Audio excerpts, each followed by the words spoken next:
Nada representa como ellos la Edad Media. Los castillos nos recuerdan tiempos dramáticos. Están rodeados de mitos y leyendas.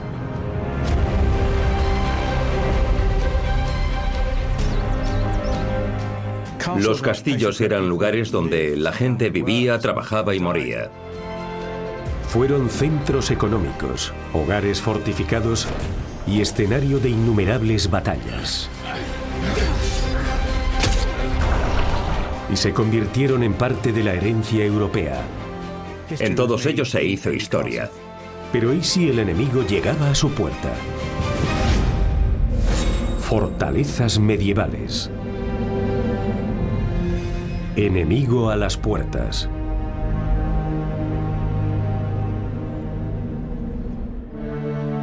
Europa a principios del medievo.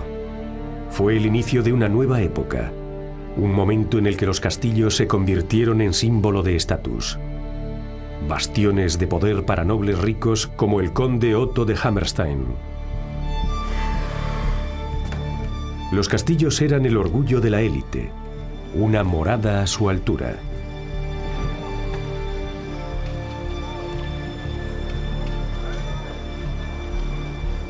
Un predicador, Bertoldo de Ratisbona, escribió al respecto: debemos arrodillarnos ante vosotros, alzarnos ante vosotros, y uno debe temeros. Tenéis mucho espacio alrededor, cabalgáis y camináis con esplendor y tenéis castillos enormes y damas hermosas. La nobleza tenía mucha conciencia de clase, y eso se reflejaba en sus viviendas, su ropa y su comida.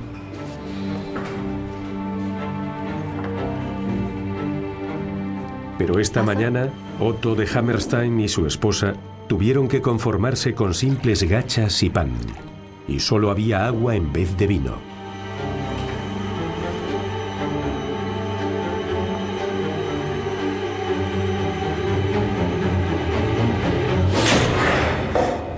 El motivo de esa escasa comida, fuera de los muros del orgulloso castillo de Otto, tropas dirigidas por el propio emperador habían iniciado el sitio de la fortaleza. El emperador Enrique II estaba empeñado en tomar el castillo de Hammerstein a toda costa. Pero debido a su ubicación, el castillo era casi invulnerable y Enrique carecía de medios para entrar en él con un ataque directo.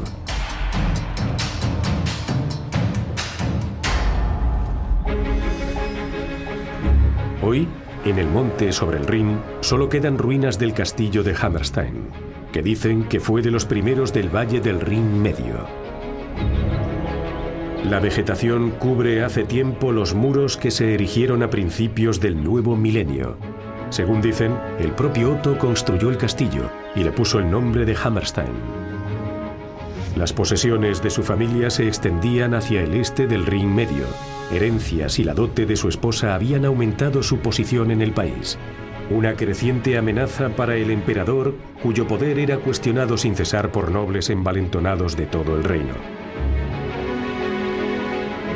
Otto, por ejemplo, tenía varios castillos distribuidos por todo su feudo, como una red, con los que reforzar su poder. O al menos eso parecía, porque los castillos como tal eran meras fortalezas estáticas, bases seguras para los soldados situadas en puntos estratégicos como valles, ríos y lagos para pacificar y administrar el país.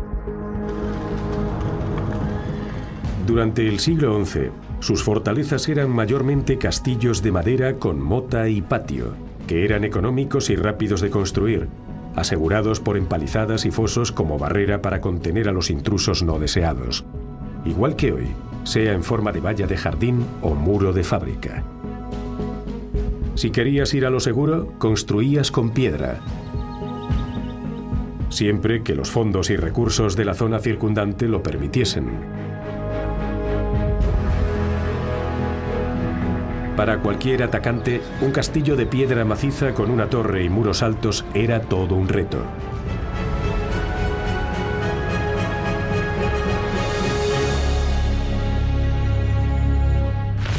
Si se hacía en un lugar alto, como el de Hammerstein, era prácticamente inexpugnable. Había tres modos de tomar un castillo: desde abajo, con un ataque directo o mediante asedio. Pero el subsuelo de roca maciza de Hammerstein hacía imposible el horadado.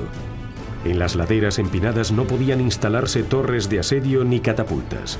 Por tanto, la única opción era atacar la puerta del castillo. Pero solo había un modo de llegar allí, si querías llevar un ariete: el estrecho camino de acceso bajo la muralla. Y desde su cima, los defensores podían mantener bajo fuego continuo a los atacantes. Cortar los suministros del castillo era menos complicado y suponía la mayor amenaza para los asediados. Los eficaces elementos de la defensa de un castillo todavía son usados por los arquitectos actuales. En 2017, el BND, el Servicio de Inteligencia Federal Alemán, se trasladó a su nueva sede en el centro de Berlín. Es un edificio de máxima seguridad diseñado por Jan Kleihuus. En cierto modo, la sede del BND es parecida a un castillo. Aquí tenemos una valla cuya función es evidente y se proyectó con ese fin. Hay una zanja y en algunas partes los muros son muy gruesos, igual que en un castillo. Y por último hay una base sin ventanas. Por tanto, en esencia, tanto metafórica como arquitectónicamente, cuenta con todos los elementos de un castillo o fortaleza. Hoy, como antaño, la entrada plantea una gran dificultad a los arquitectos. Debe proporcionar seguridad y reflejar la importancia de los residentes. Ese también es un elemento que vemos en la arquitectura de los castillos medievales. Las casas con dos puertas tienen la intención de impresionar, como un portal que lleve el escudo de armas del propietario. Por una parte sirven como entrada para los empleados, pero también actúan como acceso de prestigio.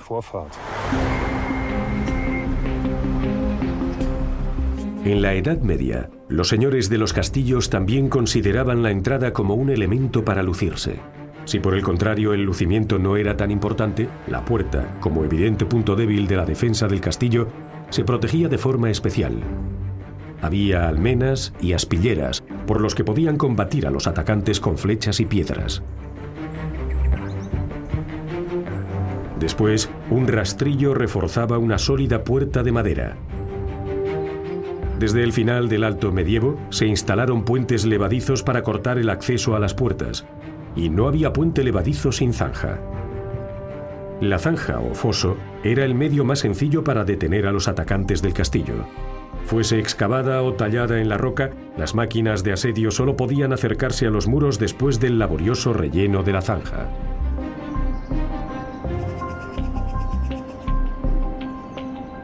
Una zanja llena de agua o foso también ayudaba a mantener a los habitantes del castillo. En él había carpas o crustáceos, como cangrejos, que se servían en la mesa del señor del castillo. En 1402, en su libro Bellifortis, el técnico militar Konrad Kaiser escribió que las zanjas se usaban incluso para tener ganado. Los gansos y las gallinas eran muy populares, pero también los perros, como dispositivos de alarma vivos. Durante un asedio, no obstante, pronto perdían su utilidad. Durante 3 meses, Otto logró aguantar el asedio. Pero el invierno en un castillo era duro. Hasta los muebles se habían quemado ya. No quedaba más alternativa que rendirse. Según la costumbre, Otto e Irmingarda ahora tuvieron que humillarse ante el emperador victorioso vestidos como penitentes.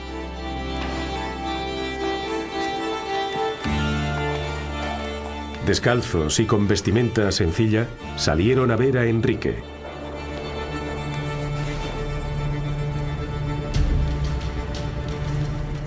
Primero, tuvieron que reconocerse culpables de haber provocado el conflicto. Después, tuvieron que implorar perdón. Enrique II no otorgaba clemencia con tanta facilidad como sus antecesores. Para él, la piedad era solo una opción. En caso de resistencia pertinaz, no dudaba en imponer la pena de muerte a un aristócrata adversario. No obstante, Otto e Irmingarda no acabaron en el cadalso, pero no escaparon sin castigo.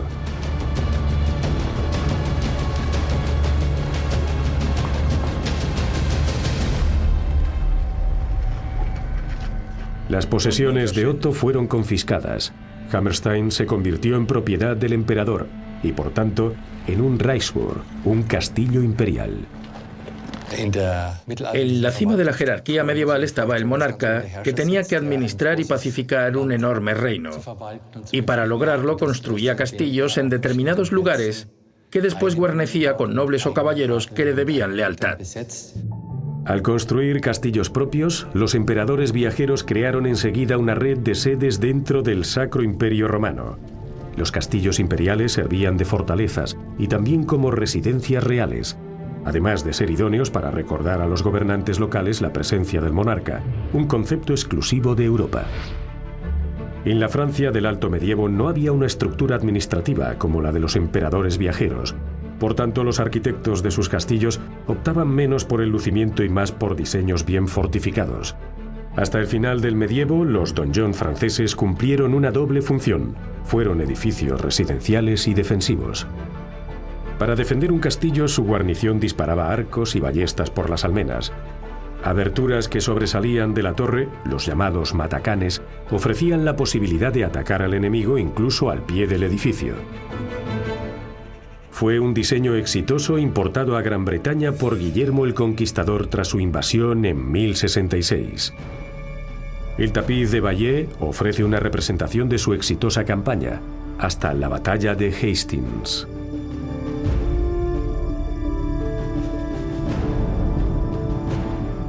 También muestra los pilares de su política de conquista, los castillos, mediante los que aseguró el país.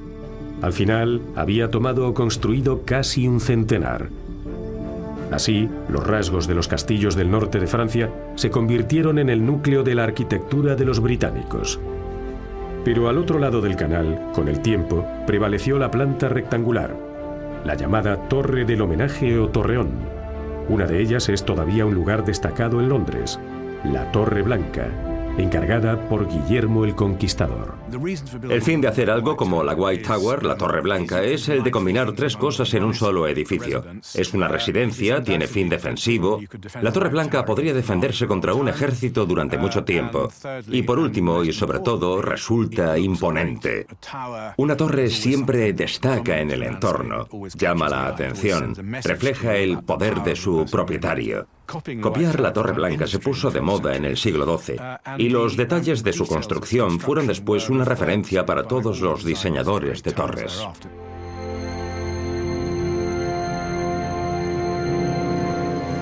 No obstante, en el continente, los elaborados programas de construcción como los de los conquistadores normandos eran escasos. Un cronista, Bruno de Merseburgo, mencionó que el emperador Enrique IV mandó construir 8 castillos cerca de Goslar, para proteger las minas de plata del macizo de Harz. Como lo relata el cronista, las guarniciones enseguida se pusieron a someter, oprimir y explotar las tierras cercanas. Así que no solo los emperadores y reyes se beneficiaban de las nuevas sedes de poder. Los administradores, nombrados por los soberanos, fueron cobrando más importancia a medida que sus tierras e influencia aumentaban. En la Alta Edad Media, los llamados ministeriales formaron un grupo de nobles por mérito propio. Famosas dinastías como las de los von Pappenheim surgieron de simples administradores de castillos. Casi 100 años han pasado desde que Otto había desafiado al emperador. Ahora, el castillo de Hammerstein era también residencia de un ministerial llamado Ludwig, que sería testigo del declive de esa antaño orgullosa fortaleza. Los castillos no eran solo fortalezas para soldados y sus gobernantes, también eran grandes cámaras acorazadas para los tesoros de sus soberanos. Desde 1105, Hammerstein custodiaba el tesoro más preciado de todo el Sacro Imperio Romano, las joyas imperiales.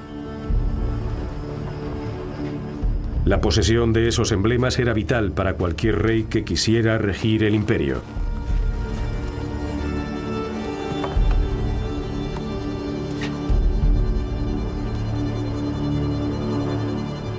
Réplicas del cetro, la espada, la corona imperial y la lanza sagrada dan una idea del antiguo esplendor del tesoro. Si un emperador era coronado sin las joyas imperiales, la legitimidad de su reinado se cuestionaría desde el principio. Por tanto, para protegerlas de todo acceso no autorizado, se guardaban en los castillos más seguros del imperio.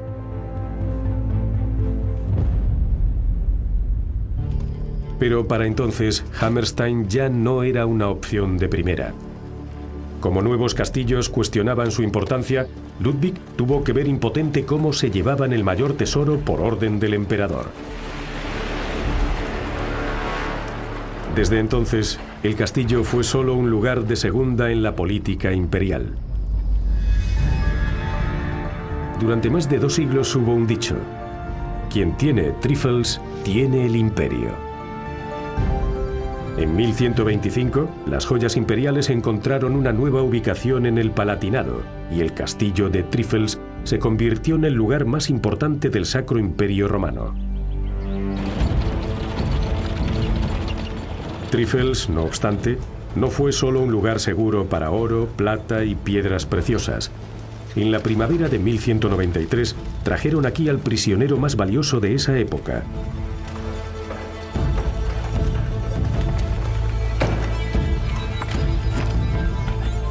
El rey de Inglaterra, Ricardo Corazón de León. Se había convertido en rehén del emperador Enrique VI.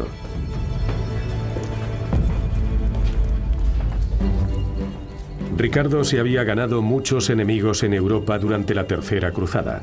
Ahora tuvo que hacer el viaje a casa por tierra, disfrazado de peregrino. Pero cerca de Viena, en diciembre de 1192, su tapadera fue descubierta. A Ricardo no lo apodaron Corazón de León por nada. Era orgulloso y temperamental. Pero el destino lo convertiría en peón de una de las mayores extorsiones de la historia. El rey de Inglaterra fue arrestado. Pero un prisionero de su clase recibiría un trato acorde. Después de todo, el emperador esperaba un rescate digno de un rey por él, como era común cuando se retenía a un rehén aristocrático.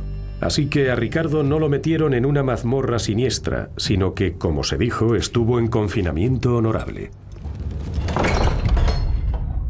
De todos modos, los investigadores actuales están seguros de que solo unos cuantos castillos tenían mazmorras lúgubres. Así que no todos los espacios con pinta siniestra de un castillo se usaban como mazmorra. La distribución a menudo llevó a deducir que los sótanos oscuros, incómodos e inutilizables de una torre se usaban como prisión.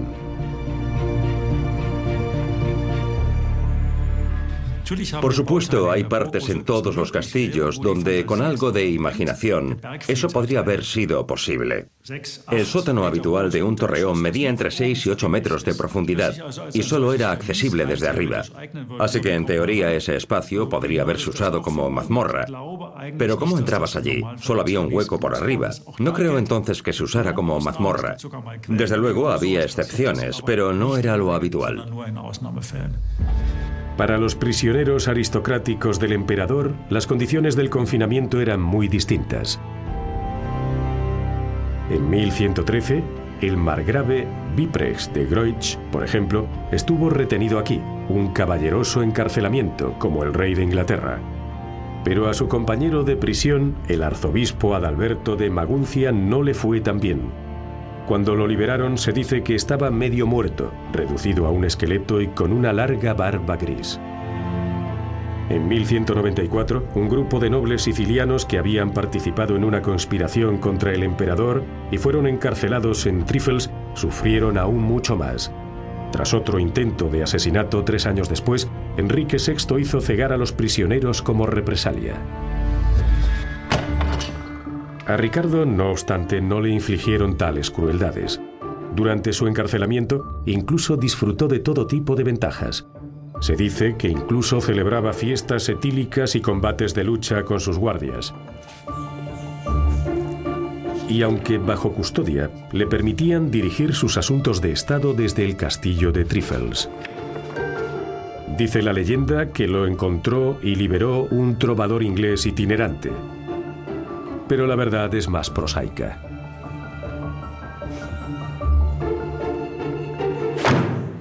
Las exigencias del emperador para liberar a Ricardo eran enormes.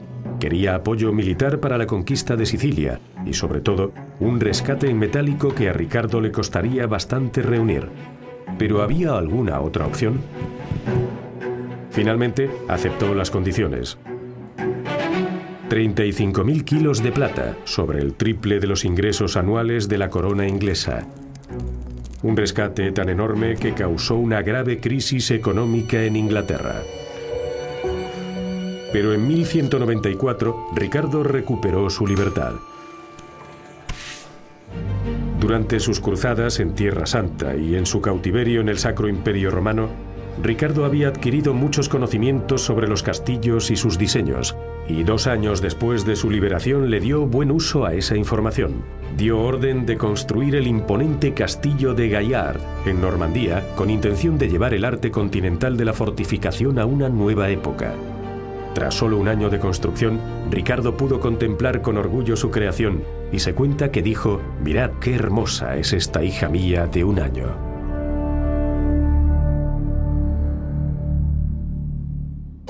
El castillo de Gaillard se consideró durante mucho el primer castillo que dio el paso revolucionario de la fortificación pasiva del siglo XII a la defensa activa.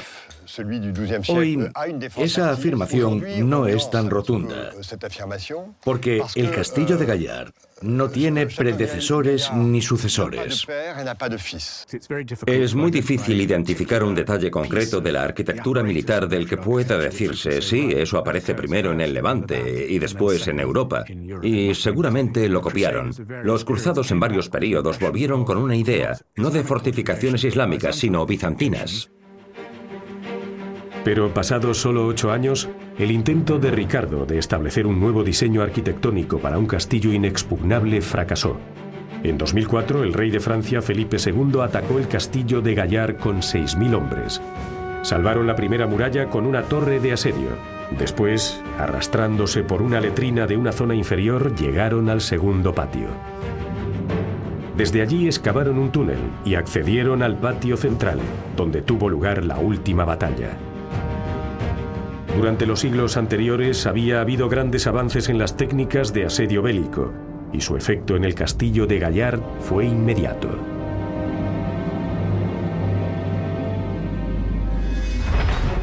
Pero si un castillo estaba situado con astucia, rara vez era posible usar máquinas de asedio, y todo ataque directo se saldaría con grandes pérdidas. Los mineros eran mucho más efectivos. Podían excavar trincheras protectoras hasta el propio castillo. Una vez allí, los tapadores, con sus picos, palas y cinceles, podían abrir huecos en la base de la muralla y darles a los atacantes un medio de acceso.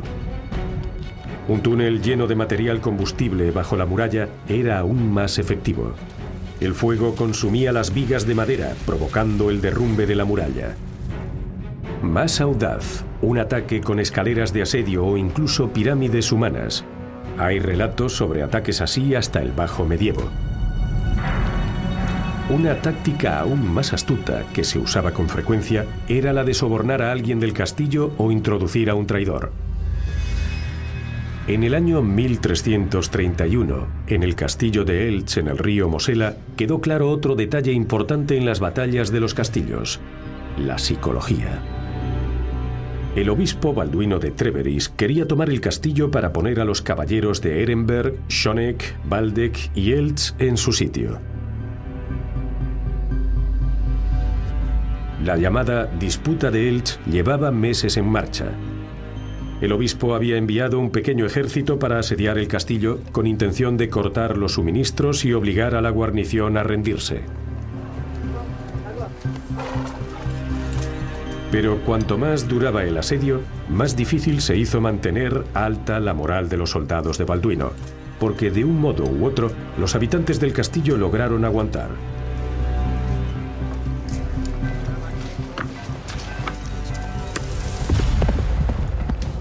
Una y otra vez, los Elche consiguieron introducir provisiones en el castillo.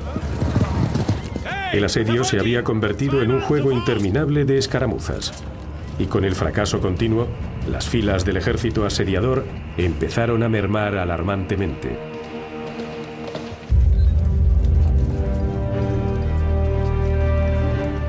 Solo había un modo de evitarlo: mejorar las condiciones de vida de los soldados en el campo.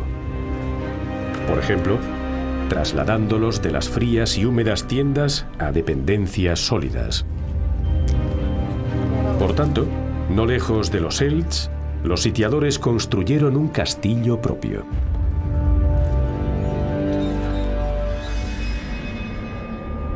Hoy, solo quedan unas pocas ruinas de ese castillo de asedio o Trutxburg, a solo unos cientos de metros del propio castillo de Elche. En su recinto de forma cuadrada hubo antaño una torre vivienda protegida por un muro contra el castillo de Elche.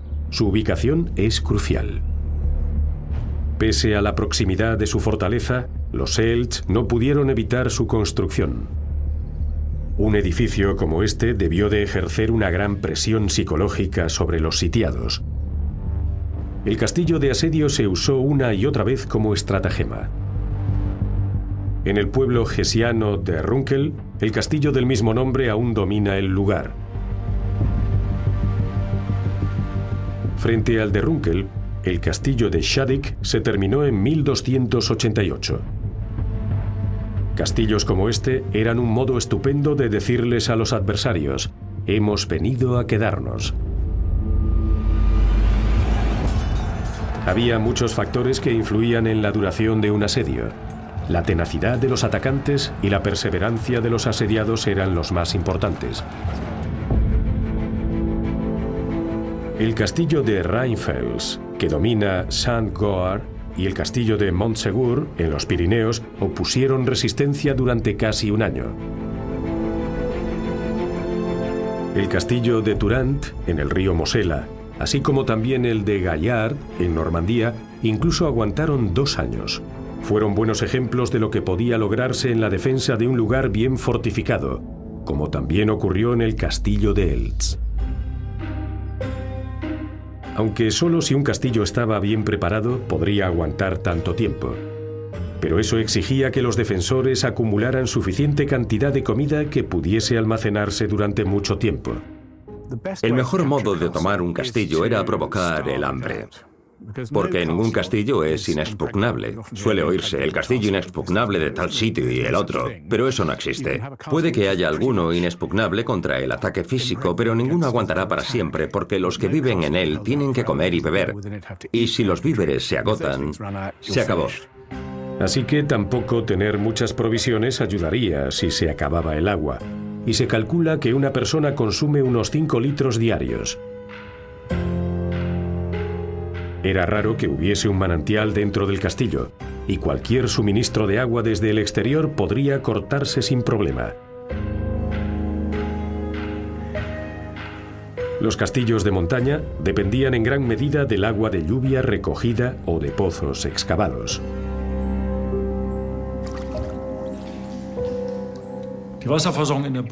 El medio básico de suministro de agua en un castillo de montaña era la cisterna. En las tierras bajas del norte de Alemania la cosa sería, por supuesto, distinta. Así que si encontramos pozos profundos suelen estar en castillos imperiales, como el de Trifels, Kyffhäuser y Gralstein. Al final del siglo XII e inicio del XIII, que son los ejemplos más destacados. Pero incluso allí se buscaba un lugar algo más lejos, para no tener que excavar muy profundo. En el castillo de Trifels, el pozo tuvo que excavarse casi 80 metros en la dura roca. Fue un trabajo arduo para los mineros. En casos extremos, los pozos llegaban a 176 metros de profundidad. Entonces, la construcción del pozo podía durar hasta 40 años y costar tanto como el propio castillo. En el castillo de Elche, tuvieron que apañarse con una cisterna de diseño exclusivo que captaba el agua de la lluvia. Aún así, sus habitantes consiguieron sobrevivir al asedio bastante bien. El castillo de asedio cercano no logró impresionar mucho a los sitiados. Así que los atacantes trajeron la artillería pesada. instalaron una catapulta gigante.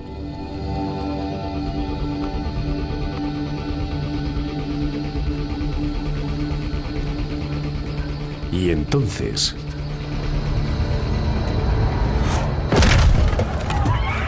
Pero la máquina no tenía como fin destruir el castillo.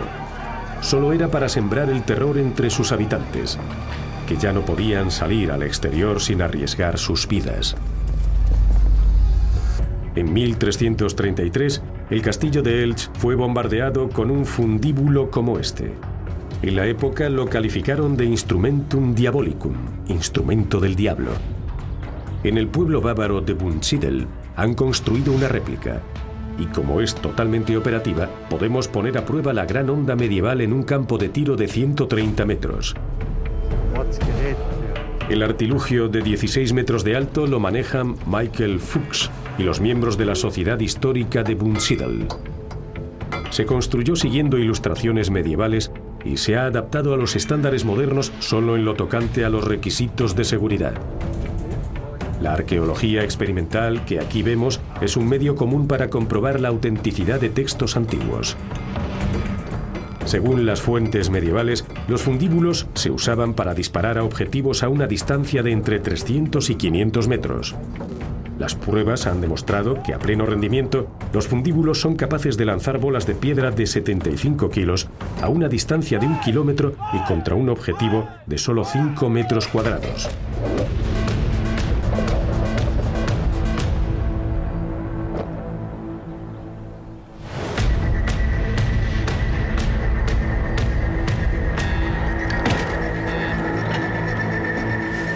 El impacto de los proyectiles muestra la eficiencia de la catapulta. Es muy interesante ver el impacto de un artilugio como este. Es fácil imaginar lo que le pasaría a un castillo con un bombardeo así. Los proyectiles no destrozarían los muros, pero podrían demolerse las almenas y apuntar hacia los puntos débiles del castillo, que sería un blanco fácil. Pero las piedras no eran los únicos elementos del arsenal de los atacantes.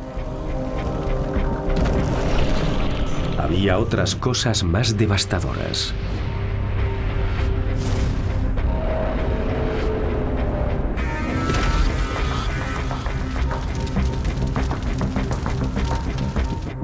Uno de los que publicaron observaciones sobre la aplicación de aparatos diabólicos fue un ingeniero italiano de Siena llamado Tacola.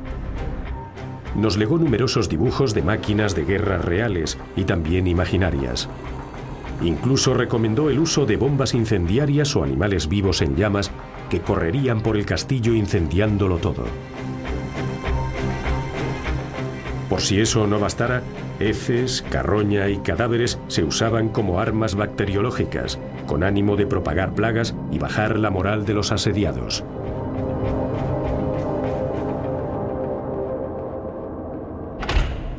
En el muy religioso medievo, los asediados a menudo pedían la intervención divina.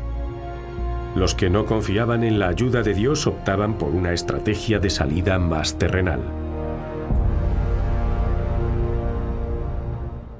La existencia de túneles de huida es otro mito. Se dice que había pasadizos subterráneos de un castillo a otro de hasta 1 kilómetro de longitud, o que algunos incluso pasaban bajo ríos. No obstante, para hacer túneles así necesitarían técnicas de excavación muy avanzadas. Lo más parecido son los llamados Erdestale, que se encuentran sobre todo en Baviera. Es cierto que se excavaron en el medievo y a menudo sirvieron como refugio, pero auténticos túneles de huida se conocen muy pocos. Es comprensible, ya que suponían un riesgo evidente y tenían que estar custodiados constantemente. Si un túnel podía llevarte fuera del castillo, alguien podría usarlo también para entrar.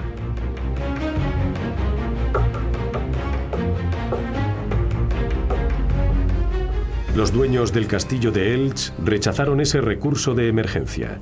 En 1333, tras un fuerte bombardeo de fundíbulo, los caballeros de Elche se rindieron. Tuvieron que aceptar a Balduino como su señor feudal, el cual los humilló todavía más dejándolos conservar su castillo, pero concediéndoles el castillo de asedio como feudo, que tendrían que mantener de su propio bolsillo. Pero 150 años después, había empezado una nueva época. En la Baja Edad Media, las armas de pólvora ofrecieron oportunidades de defensa desconocidas hasta entonces. Como los vendedores actuales, que van de puerta en puerta, por entonces los vendedores de cañones viajaban de pueblo en pueblo y de un castillo a otro. Como a todos los vendedores de cualquier época, a menudo los consideraban una molestia. Aún así, el interés en artilugios militares o superarmas eran tan comunes entre los caballeros medievales como lo es entre los dictadores sedientos de poder actuales.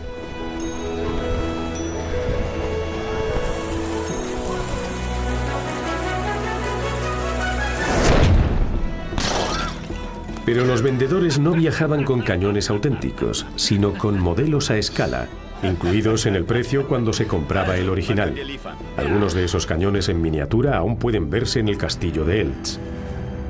Sus propietarios eran muy aficionados a coleccionar esas reproducciones, ya que también se usaban como juguetes infantiles.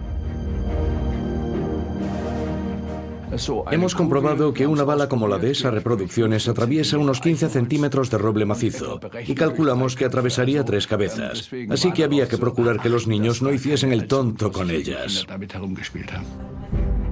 Pero aún quedaba mucho hasta que las armas de tal fuerza se hicieran comunes. Los primeros cañones impresionaban más por sus explosiones de pólvora negra que por su verdadera capacidad de penetración.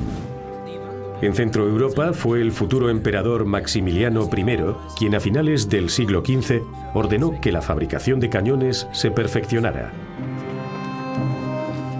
Su libro de armamentos contiene ilustraciones de sus numerosos cañones.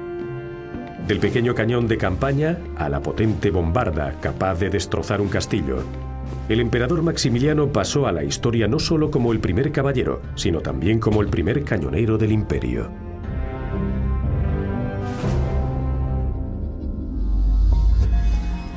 Las nuevas armas exigieron nuevos medios de protección. Hasta entonces las fortificaciones se habían diseñado solo para aguantar un ataque de soldados a pie, arietes y misiles, o para mostrar el estatus social del propietario. El torreón, por ejemplo, que desde el siglo XII en adelante fue un elemento característico de los castillos centroeuropeos, no tenía ningún fin militar, sino que era un símbolo de poder bien visible. Durante el siglo XIII, la muralla escudo era otro elemento hecho para impresionar. Aunque, como era bastante alta y enorme, actuaba como muro protector para resguardar el resto del castillo contra el bombardeo de las grandes catapultas. Al mismo tiempo, se introdujeron las casas del guarda, torres auxiliares que sobresalían de la muralla, rastrillos y puentes levadizos. Desde el siglo XIV en adelante, el patio externo se hizo popular como defensa adicional para repeler a los atacantes a pie.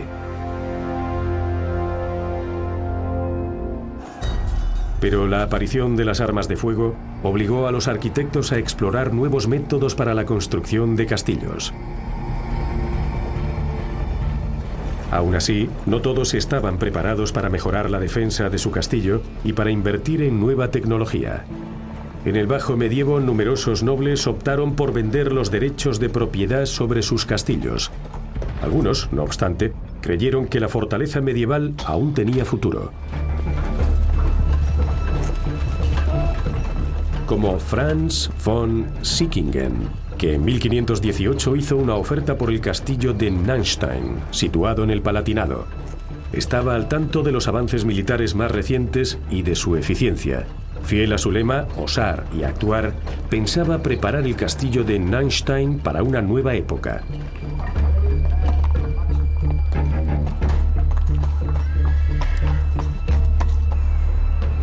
Para von Sickingen, arquetipo del caballero ladrón, la ubicación del castillo era perfecta como refugio tras sus asaltos. En lo alto del Landstuhl, Nanstein se erige sobre una enorme roca roja que le dio su nombre. Durante más de 3 siglos había dominado la zona, pero no estaba preparado para el fuego de artillería. Por toda Europa, los arquitectos idearon nuevos componentes para proteger los castillos contra las armas cada vez más potentes. En la Baja Austria, en el castillo de Arnstein, los propietarios usaron varios muros de bloqueo enormes para hacer más difícil el acceso a los atacantes al castillo interior.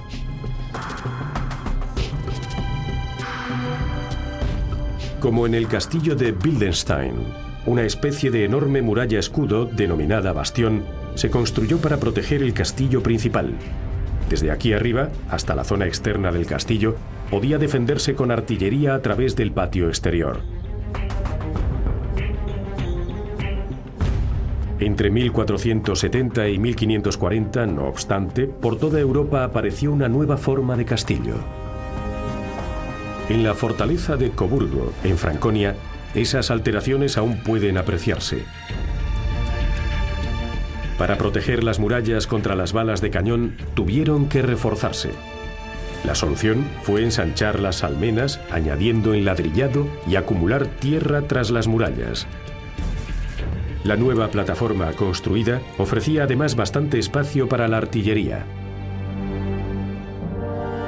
En 1527, hasta el famoso Alberto Durero se dedicó a la nueva arquitectura defensiva y publicó un documento titulado Instrucciones sobre la fortificación de pueblos, castillos y aldeas. Mencionaba en concreto las torretas como nuevo medio de fortificación.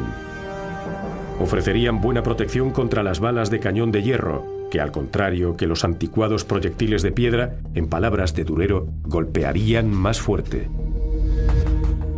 El castillo de Munó, tras la frontera suiza, cerca de Schaffhausen, se erigió en 1589 y dependía totalmente de torretas, como recomendaba la obra de Durero. A solo unos kilómetros al este, el castillo de Hointville se transformó en fortaleza en 1521. En total, los dueños gastaron más de 50.000 florines en su construcción, el equivalente a 15 millones de euros. Pero la inversión fue rentable. Hointville aguantó 5 asedios. En 1496, el rey Fernando de Aragón hizo construir una fortaleza única en Salés-le-Château, en el sur de Francia. Combinaba el exitoso modelo de fortaleza del medievo con nuevos elementos de fortificación. Entre el castillo y la pólvora, digamos que hay una interesante relación de amor-odio. Pasó mucho tiempo antes de que los castillos empezaran a cambiar de forma para resistir la artillería. De hecho, fue más bien al contrario. Arquitectónicamente, el primer uso de la artillería se hace en los castillos. Como puede verse en el castillo de Neustein. Entre 1519 y 1523, Franz von Sickingen lo había convertido en un castillo artillero. Su elemento central era ahora la enorme torre defensiva del este. Protegía la mayor parte del castillo de los ataques y a la vez servía como emplazamiento para numerosos cañones. Porque Sickingen era bien consciente del potencial destructivo de los cañones de gran calibre. Nunca se embarcó en una campaña sin su cañón gigante, el Ruiseñor.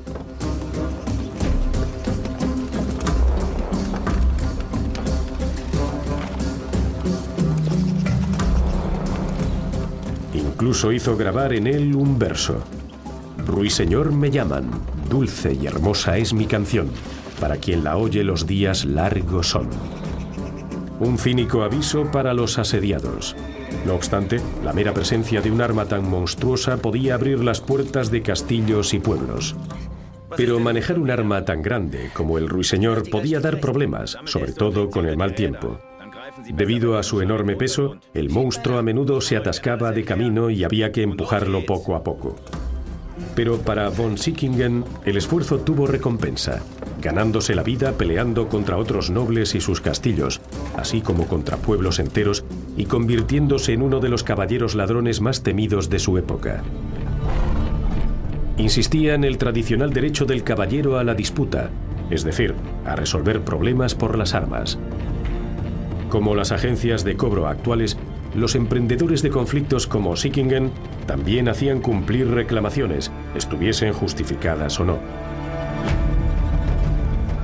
Fue el último intento de los caballeros por salvar a su casta del olvido. Durante siglos habían sido las fuerzas de élite de los campos de batalla europeos, obteniendo gloria y considerable riqueza. Ahora, la infantería y las armas de fuego los habían sustituido, acabando con su principal forma de ingresos.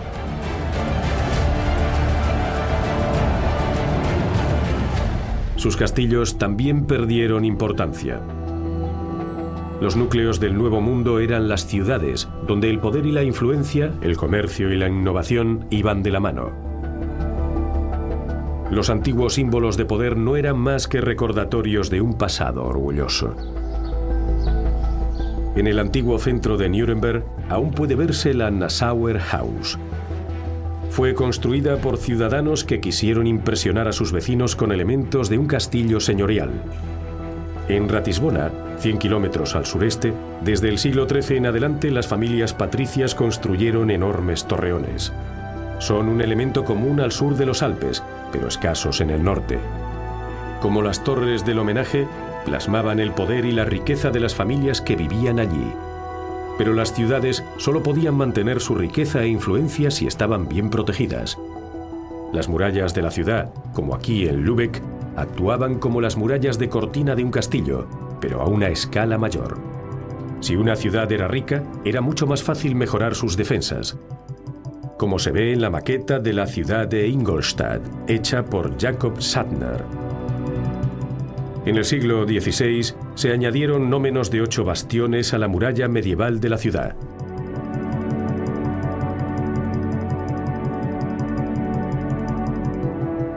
Para Franz von Sickingen, su última campaña contra una ciudad bien fortificada acabó en desastre. En 1522, Treveris aguantó sus cañones durante 5 días, sin tener que llorar un solo muerto. Von Sickingen tuvo que retirarse y además huir de una coalición de príncipes que lo persiguieron hasta el castillo de Neustein. Reunieron la mayor fuerza militar que se hubiera visto en la zona. El castillo no aguantó mucho las andanadas de sus numerosos cañones. Después de 2 días, estaba listo para el ataque.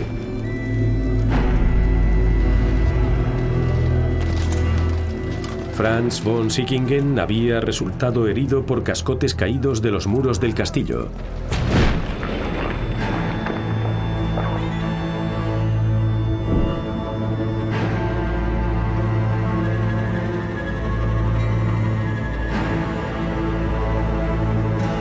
Unos días después, murió por las heridas.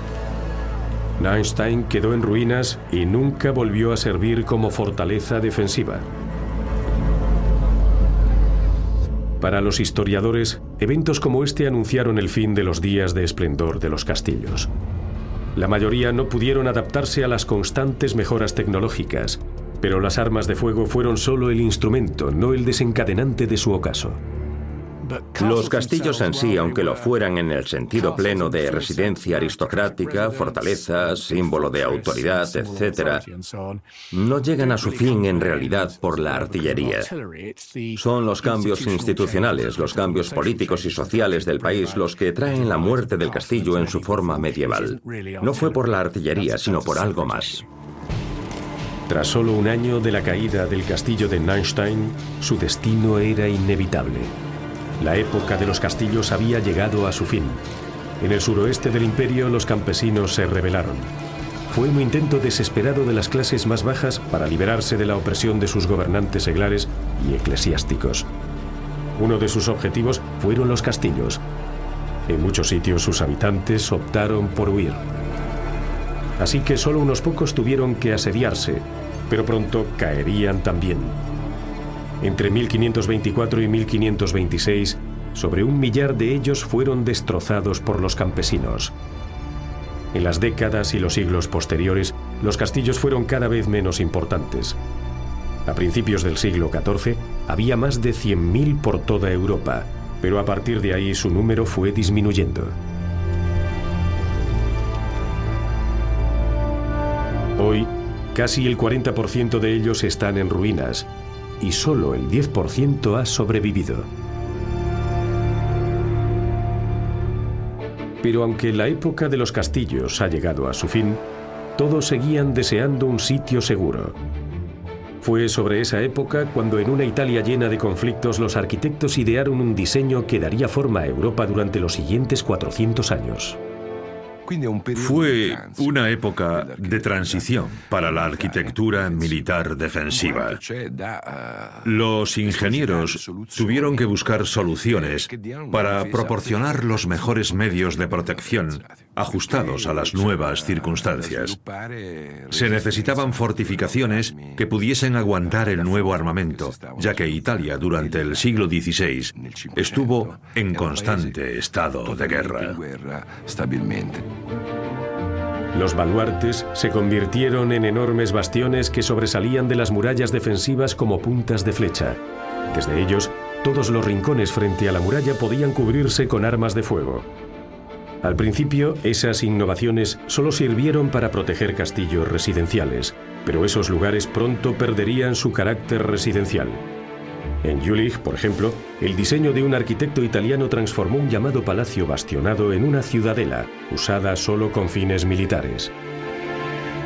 Fortalezas como esta son las sucesoras militares de los castillos medievales. Hasta el siglo XX seguirían dando forma a los conflictos armados de Europa.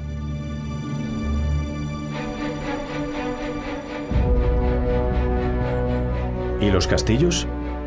Durante siglos solo fueron lugares emblemáticos o canteras.